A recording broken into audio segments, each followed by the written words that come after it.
BTS ಸದಸ್ಯರಲ್ಲಿ ಅತಿ ಹೆಚ್ಚು ಸಂಪತ್ತನ್ನು ಹೊಂದಿರುವವರು ಯಾರು ಗೊತ್ತಾ? ಇವರ ಆದಾಯ ಕೇಳಿದರೆ ನೀವು ನಿಜವಾಗಿಯೂ ಆಶ್ಚರ್ಯ ಪಡ್ತೀರಾ. ಇಂದು ನಾವು ನೋಡೋಣ BTSನ ಸಂಪತ್ತಿನ ಸಾಮ್ರಾಟ್ ಯಾರು ಅಂತ. BTS ಇಂದು ಜಗತ್ತಿನ ಅತ್ಯಂತ ಜನಪ್ರಿಯ ಸಂಗೀತ ತಂಡಗಳಲ್ಲಿ ಒಂದು. ಹಾಡುಗಳು, ಕಾರ್ಯಕ್ರಮಗಳು, ಜಾಹೀರಾತುಗಳು ಮತ್ತು ವೈಯಕ್ತಿಕ ಯೋಜನೆಗಳಿಂದ ಅವರು ಕೋಟಿ ಸಂಪಾದಿಸಿದ್ದಾರೆ. ಹಲವಾರು ಮಾಹಿತಿಗಳ ಪ್ರಕಾರ ಜೆ-ಹೋಪ್ ಮತ್ತು ಸುಗಾ ಹೆಚ್ಚು ಆದಾಯ ಹೊಂದಿರುವ ಸದಸ್ಯರಲ್ಲಿ ಪ್ರಮುಖರು.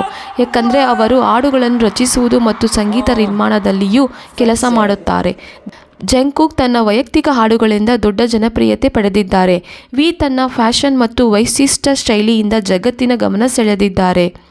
RM ತನ್ನ ನಾಯಕತ್ವ ಮತ್ತು ಹಾಡು ಬರವಣಿಗೆಯಿಂದ ದೊಡ್ಡ ಹೆಸರು ಮಾಡಿದ್ದಾರೆ. ಆದರೆ ಒಂದು ಸತ್ಯ ಏನು ಗೊತ್ತಾ? BTS ಸದಸ್ಯರ ನಿಜವಾದ ಸಂಪತ್ತು ಹಣ ಅಲ್ಲ, ಅವರನ್ನು ಪ್ರೀತಿಸುವ ಕೋಟ್ಯಾಂತರ ಅಭಿಮಾನಿಗಳು. ಹಾಗಾದರೆ ನಿಮ್ಮ ಪ್ರಕಾರ BTSನ ನಿಜವಾದ ಸಂಪತ್ತಿನ ಸಾಮ್ರಾಟ್ ಯಾರು? ಕಮೆಂಟ್ನಲ್ಲಿ ತಪ್ಪದೇ ತಿಳಿಸಿ. ಇಂತಹ ಇನ್ನಷ್ಟು BTS ರಹಸ್ಯಗಳು ಮತ್ತು ಆಸಕ್ತಿದಾಯಕ ವಿಡಿಯೋಗಳಿಗಾಗಿ ಈಗಲೇ ಚಾನಲ್ಗೆ ಸಬ್ಸ್ಕ್ರೈಬ್ ಮಾಡಿ. Thank you.